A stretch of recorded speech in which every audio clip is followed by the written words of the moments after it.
Hello बच्चों, आज हम डिस्कस करेंगे सम इम्पॉर्टेंट रिएजेंट्स। वो रिएजेंट्स जिन्हें हम मोस्टली यूज़ करते हैं रिएक्शन कन्वर्जन में। आपके बोर्ड एग्ज़ाम नियर है और आपके बोर्ड एग्ज़ाम में कुछ क्वेश्चंस आते हैं, what happen when, how will you obtain, reaction mapping type के, जिसमें हमें एक कंपाउंड को दूसरे कंपाउंड में कन्वर्ट करना होता है। तो एक कंपाउंड को दूसरे कंपाउंड में कन्वर्ट करते समय, एक फंक्शनल ग्रुप को दूसरे फंक्शनल ग्रुप में कन्वर्ट करते समय हमें कुछ स्पेशल रिएजेंट का यूज़ करना पड़ता है और आज हम उन्हीं स्पेशल रिएजेंट को डिस्कस करेंगे। सबसे पहला रिएजेंट हम लोग जो यूज़ करने जा रहे हैं, डिस्कस करने जा रहे हैं, वो पोटेशियम हाइड्रोक्साइड है। पोटेशियम हाइड्रोक्साइड को हम दो तरीके से यूज़ कर सकते हैं। पोटेशियम हाइड्रोक्साइड को आप दो तरीके से यूज़ कर सकते हैं। अगर आप पोटेशियम हाइड्रोक्साइड का अल्कोहलिक सोल्यूशन ले रहे हैं, सो पोटेशियम हाइड्रोक्साइड का अल्कोहलिक सोल्यूशन अल्काइल हैलाइड को एल्कीन में कन्वर्ट करने का काम करेगा। अगर हम एक एग्जांपल लेकर के बात करें, जैसे इथाइल क्लोराइड। इथाइल क्लोराइड को इसने इथीन में चेंज कर दिया है। अल्कोहलिक पोटेशियम हाइड्रोक्साइड की प्रेजेंस में जो इथाइल क्लोराइड है, ये इथीन में चेंज हो गया है। कैसे चेंज हुआ? यहाँ से एक Cl रिमूव हुआ और यहाँ से एक हाइड्रोजन रिमूव हुआ। एक हाइड्रोजन और एक क्लोरीन, क्लोरीन जो कि एक हैलाइड ग्रुप है। एक हाइड्रोजन और एक हैलाइड ग्रुप के रिमूवल की वजह से इथीन का फॉर्मेशन हुआ है। इसलिए हम इस रिएक्शन को डीहाइड्रोहेलोजिनेशन रिएक्शन कहेंगे। इस तरीके से हमने देखा कि अल्कोहलिक पोटेशियम हाइड्रोक्साइड क्या करेगा, अल्काइल हैलाइड को एल्कीन में कन्वर्ट करने का काम करेगा। यहाँ पे हैलाइड और हाइड्रोजन दोनों का रिमूवल हो रहा है, इसलिए हमने इस रिएक्शन को नाम दिया डीहाइड्रोहेलोजिनेशन रिएक्शन। चलिए सेकेंड रिएजेंट डिस्कस करते हैं। सेकेंड है हमारा aqueous potassium hydroxide, aqueous solution of potassium hydroxide. अब हम एक्वस सोल्यूशन लेंगे पोटेशियम हाइड्रोक्साइड का। सो जो पोटेशियम हाइड्रोक्साइड का एक्वस सोल्यूशन है, वो एल्काइल हैलाइड को अल्कोहल में कन्वर्ट कर देता है, जबकि जो अल्कोहलिक सोल्यूशन था वो एल्कीन फॉर्मेशन कर रहा था और जो एक्वस सोल्यूशन है वो अल्कोहल के फॉर्मेशन में हेल्प कर रहा है। यहाँ पे एल्काइल चेन सेम रहेगी, नंबर ऑफ कार्बन में कोई डिफरेंस नहीं आएगा। जो हैलाइड है वो अल्कोहलिक ग्रुप में चेंज हो जाएगा। That means Cl Br I, ये जितने भी आपके हैलाइड्स हैं वो OH के थ्रू रिप्लेस हो जाएंगे और OH उनकी जगह ले लेगा। चलिए एक एग्जांपल लेकर के बात करते हैं। यहाँ पे हमने लिया CH3Br। CH3 मिथाइल ग्रुप है, Br ब्रोमाइड है, इसका नाम हो गया methyl bromide. Methyl bromide aqueous KOH को की प्रेजेंस में मेथेनॉल का फॉर्मेशन करेगा। देखिए यहाँ पे भी एक कार्बन था, यहाँ पे भी एक कार्बन है, नंबर ऑफ कार्बन में कोई चेंजेस नहीं आया है। जो आपका ब्रोमाइड है, Br है, वो OH में से कन्वर्ट हो गया है, मतलब हैलाइड ग्रुप रिप्लेस हो गया है अल्कोहलिक ग्रुप के थ्रू। थर्ड रिएजेंट की बात करते हैं, ये है हमारा Br2/NaOH। Br2 and NaOH sodium hydroxide और ब्रोमीन वाटर, ये हाफमैन ब्रोमाइड रिएक्शन में यूज़ होता है। Mixture of bromine water and sodium hydroxide Hopman bromide reaction में यूज़ होता है। हाफमैन ब्रोमाइड रिएक्शन जो है ये एमाइड को एमीन में कन्वर्ट करने का काम करेगी। एमाइड को एमीन में, मतलब एमाइड होता है CONH2, हमारा एमाइड ग्रुप है, एमीन NH2 ग्रुप है।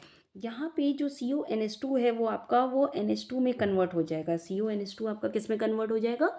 NH2 में कन्वर्ट हो जाएगा। एग्जाम्पल ले करके देखें, जैसे हमने लिया CH3CONH2, ये किस में चेंज हो गया? CH3NH2 में। यहाँ पे नंबर ऑफ कार्बन दो थे, यहाँ पे नंबर ऑफ कार्बन सिर्फ एक है, तो नंबर ऑफ कार्बन यहाँ पे चेंज हो गए। हाफमैन ब्रोमाइड रिएक्शन में हमने देखा कि नंबर ऑफ कार्बन की जो सीरीज़ है वो कम होती जा रही है, यहाँ पे डिसेंडिंग ऑर्डर में चलेगा। यहाँ पे दो कार्बन थे, यहाँ एक कार्बन हो गया। अब नेक्स्ट रिएजेंट यूज़ करते हैं calcium oxide and sodium hydroxide. इन दोनों के मिक्सचर को हम सोडा लाइम भी कहते हैं। Mixture of calcium oxide and sodium hydroxide is called the soda lime. इन दोनों का मिक्सचर क्या कहलाएगा? हमारा सोडा लाइम कहलाएगा। सोडा लाइम क्यों कहा गया? ये लाइम वाटर है और ये आपका जो सोडियम हाइड्रोक्साइड है, इसे आप क्या कहते हैं? कास्टिक सोडा भी कहते हैं, इसलिए इसको नाम क्या दिया गया? Soda lime. ओके। अब सोडा लाइम करता क्या है? यहाँ पे ये कार्बोक्सिलिक ग्रुप जो होता है, कार्बोक्सिलिक एसिड का जो ग्रुप होता है, कार्बोक्सिलिक ग्रुप, इसे एल्केन में कन्वर्ट कर देता है। कैसे करेगा? अब जैसे हमने लिया RCOH, सोडा लाइम की प्रेजेंस में ये RH में चेंज हो गया, तो नंबर ऑफ एल्काइल, जो नंबर ऑफ कार्बन थे एल्काइल चेन में वो तो एज इट इज सेम रहे, लेकिन COOH का जो कार्बन है वो रिप्लेस हो जाएगा, CO2 यहाँ से चला जाता है। CO2 रिमूव हुआ मतलब ये कार्बोक्सिलिक ग्रुप में से कार्बोक्सिलिक ग्रुप का रिमूवल हो गया, इसलिए इस रिएक्शन को नाम दिया डी कार्बोक्सिलेशन। क्यों? क्योंकि इसमें से कार्बोक्सिलिक ग्रुप रिमूव हो गया है। एल्काइल चेन से कोई चेंजेस नहीं आया, एल्काइल चेन में कोई भी चेंजेस नहीं आया है, बट कार्बोक्सिलिक ग्रुप का कार्बोक्सिल में चेंजेस आने की वजह से हमने इसको नाम दिया D carboxylation. Okay, D word use किया जाता है रिमूवल के लिए या एब्सेंस के लिए। कार्बोक्सिलेशन, यहाँ पे कार्बोक्सिल ग्रुप का रिमूवल हुआ है इसलिए डी कार्बोक्सिलेशन।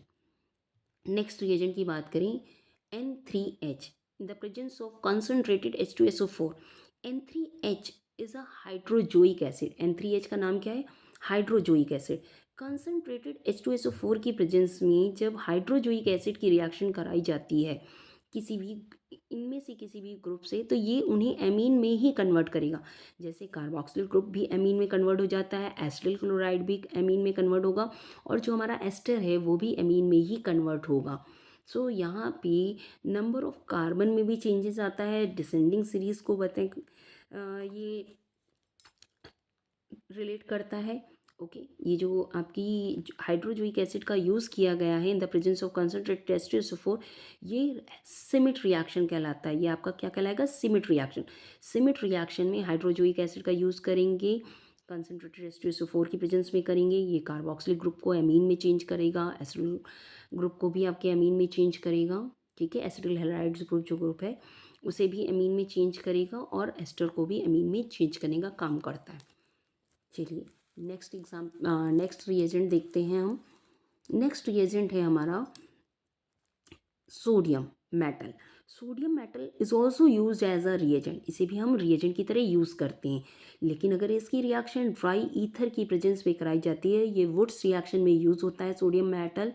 अगर आप 2 मोल्स ऑफ एल्काइल हैलाइड का यूज़ कर रहे हो, अगर आप एल्काइल हैलाइड के 2 मोल्स ले रहे हो in the presence of dry ether when it react with 2 moles of sodium, अगर एल्काइल हैलाइड के 2 मोल्स सोडियम मेटल के 2 मोल्स के साथ ड्राई ईथर की प्रेजेंस में रिएक्ट करते हैं, सो एल्केन का फॉर्मेशन करते हैं। किसका फॉर्मेशन करेंगे? एल्केन का फॉर्मेशन करेंगे। अब जैसे आप यहाँ देखोगे कि हमने 2 मोल्स ऑफ CH3Cl लिया, ओके, मिथाइल क्लोराइड लिया, 2 मोल्स लिए, सोडियम मेटल लेंगे, तो यहाँ से NaCl रिमूव हो जाएगा। सोडियम मेटल जो है वो क्लोराइड आयन के साथ कंबाइन होगा के साथ कंबाइन होगा और आपका क्या बनाएगा? NaCl बनाएगा, NaCl का फॉर्मेशन करेगा। NaCl का फॉर्मेशन कर रहा है। अब जब यहाँ से सोडियम क्लोराइड के साथ कंबाइन होकर NaCl बना के रिमूव हो गया, तो अब CH3 आपस में जुड़ करके एल्केन का फॉर्मेशन कर लेंगे। तो ये क्या बन गया? 2 कार्बन है इसलिए एथ लिखेंगे, सिंगल बॉन्ड से अटैच है इसलिए एन लिखेंगे। सो इसका नाम हो गया एथेन। इसका नाम क्या हो गया?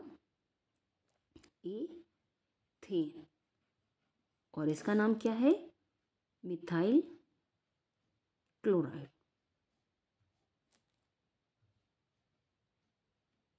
चलते हैं आगे, नेक्स्ट रिएजेंट की बात करेंगे।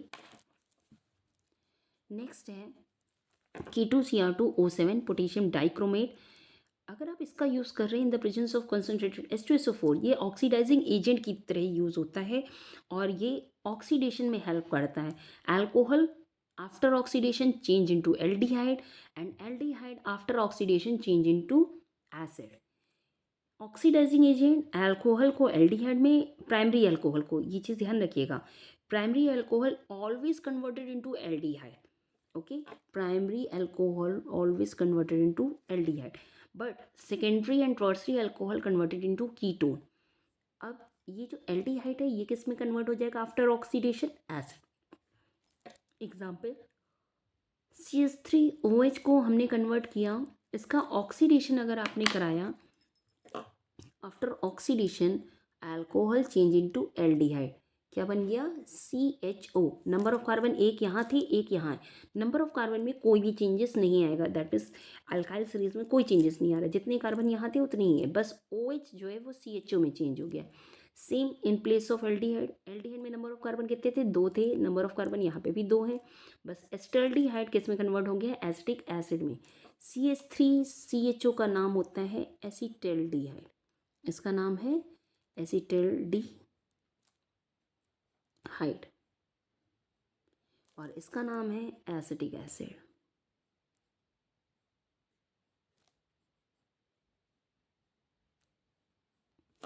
ओके, अब आपको अगर और भी रिएजेंट ऐसे ही यूज़फुल रिएजेंट याद करने हैं नेमिंग रिएक्शंस के साथ, जो एक कंपाउंड को दूसरे कंपाउंड में कन्वर्ट करने में हेल्प कर रहे होते हैं, तो नेक्स्ट वीडियो में फिर हम मिलते हैं। Bye bye.